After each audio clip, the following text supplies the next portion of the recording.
ये आकाशवाणी का गोरखपुर केंद्र है। अब आप प्रमोद कुमार सिंह से सुनेंगे प्रादेशिक समाचार।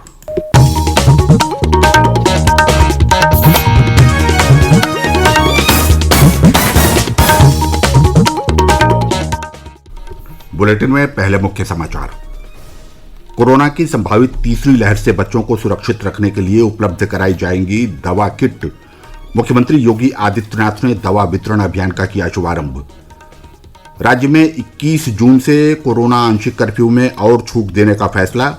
रात्रिकालीन कर्फ्यू रात 9 बजे से सुबह 7 बजे तक प्रभावी रहेगा। रेस्टोरेंट और मॉल 50% क्षमता के साथ खोले जा सकेंगे। केंद्र सरकार ने कोविड टीका लगवाने के लिए ऑनलाइन पंजीकरण और समय लेने की अनिवार्यता समाप्त की और प्रदेश में कोविड से स्वस्थ होने की दर बढ़कर 98.3% हुई। सक्रिय मामले घटकर 7,221 रह गए।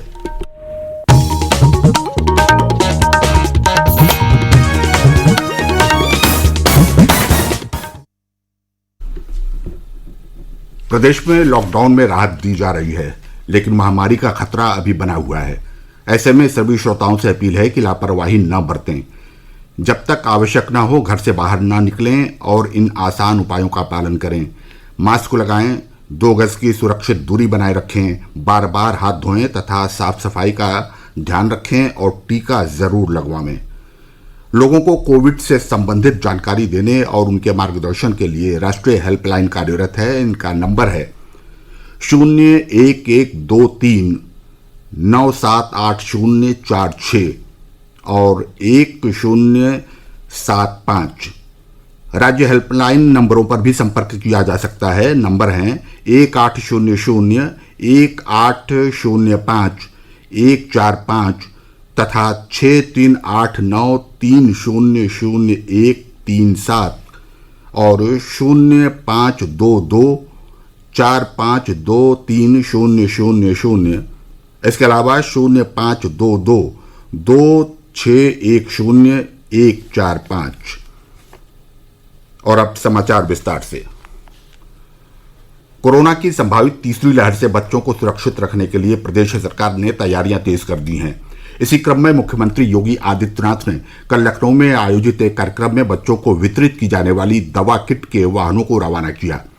सरकार 50 लाख से अधिक दवा किट बच्चों को वितरित करेगी। दवा किट विशेष रूप से 4 अलग अलग आयु वर्ग के लिए तैयार की गई है। किट में 0 से 1 वर्ष, 1 से 5 वर्ष, 5 से 12 वर्ष और 12 से 18 वर्ष के बच्चों के लिए दवाएं शामिल की गई हैं। इस अभियान के तहत माता पिता को बच्चों में होने वाले कोविड के लक्षणों जैसे बुखार, डायरिया और अन्य लक्षणों के बारे में भी जानकारी दी जाएगी। प्रधानमंत्री नरेंद्र मोदी आज विवाटेक के 5वें सम्मेलन को मुख्य वक्ता के रूप में संबोधित करेंगे।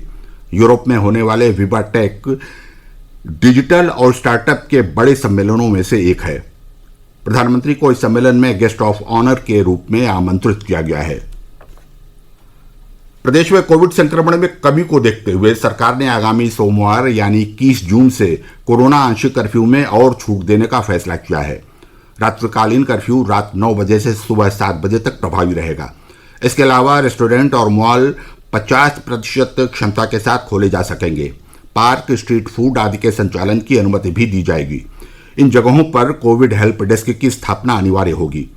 मुख्यमंत्री योगी आदित्यनाथ ने कल लखनऊ में उच्चाधिकारियों के साथ कोविड की स्थिति की समीक्षा करते हुए आंशिक कर्फ्यू में छूट के संबंध में विस्तृत दिशा निर्देश जारी करने के निर्देश दिए।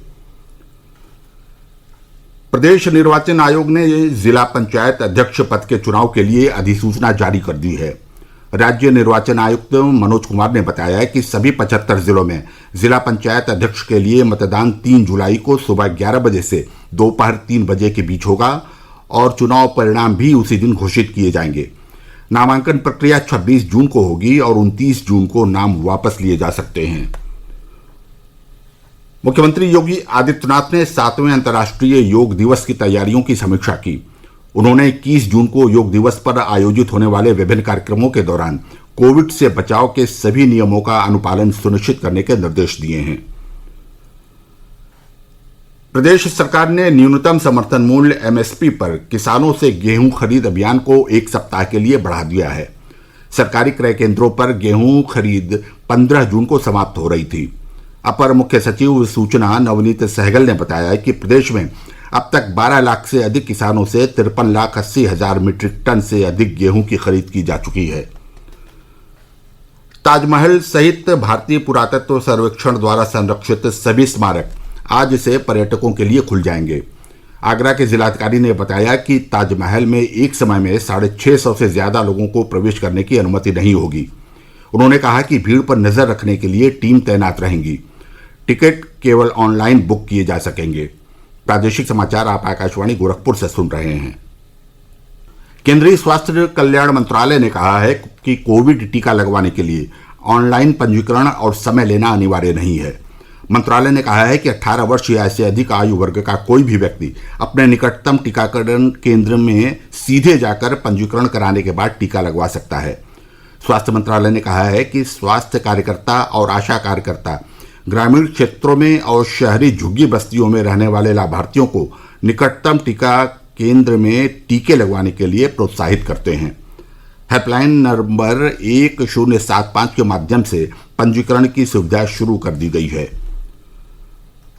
मुख्यमंत्री योगी आदित्यनाथ ने गोरखपुर में प्रस्तावित राज्य आयुष विश्वविद्यालय की स्थापना के संबंध में कल प्रस्तुतिकरण का अवलोकन किया।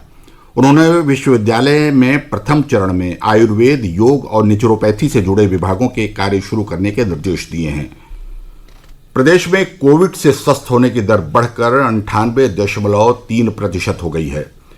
दैनिक संक्रमण दर एक दिन पूर्व 0.1% दर्ज की गई।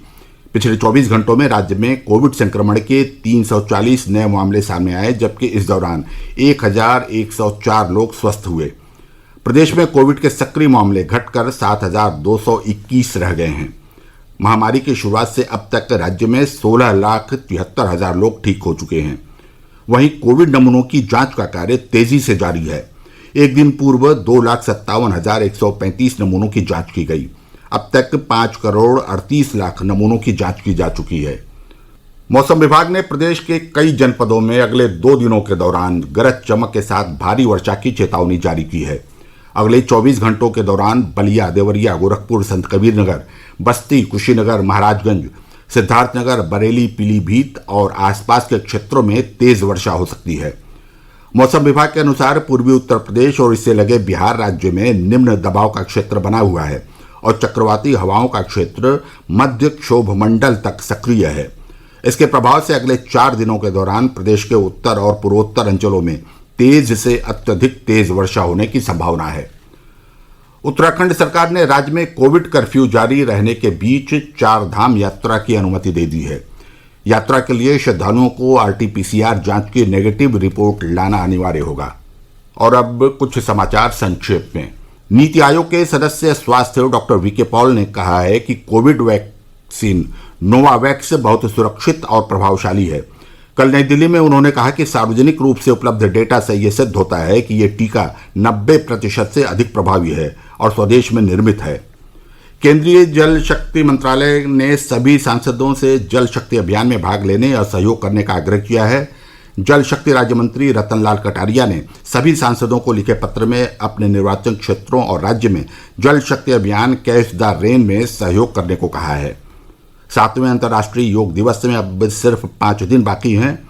ये दिवस विश्व भर में 21 जून को मनाया जाता है। सरकार ने आशा व्यक्त की है कि वर्ष 2025 तक एथेनॉल निकालने की क्षमता दोगुनी हो जाएगी और देश 20% एथेनॉल मिश्रण का लक्ष्य हासिल कर लेगा। पेट्रोल के साथ एथेनॉल मिश्रण कार्यक्रम से देश की अर्थव्यवस्था पर सकारात्मक प्रभाव पड़ने की उम्मीद है। और अंत में बुलेटिन के मुख्य समाचार एक बार फिर। कोरोना की संभावित तीसरी लहर से बच्चों को सुरक्षित रखने के लिए उपलब्ध कराई जाएंगी दवा किट। मुख्यमंत्री योगी आदित्यनाथ ने दवा वितरण अभियान का किया शुभारंभ। राज्य में 21 जून से कोरोना आंशिक कर्फ्यू में और छूट देने का फैसला। रात्रिकालीन कर्फ्यू रात 9 बजे से सुबह 7 बजे तक प्रभावी रहेगा। रेस्टोरेंट और मॉल 50% क्षमता के साथ खोले जा सकेंगे।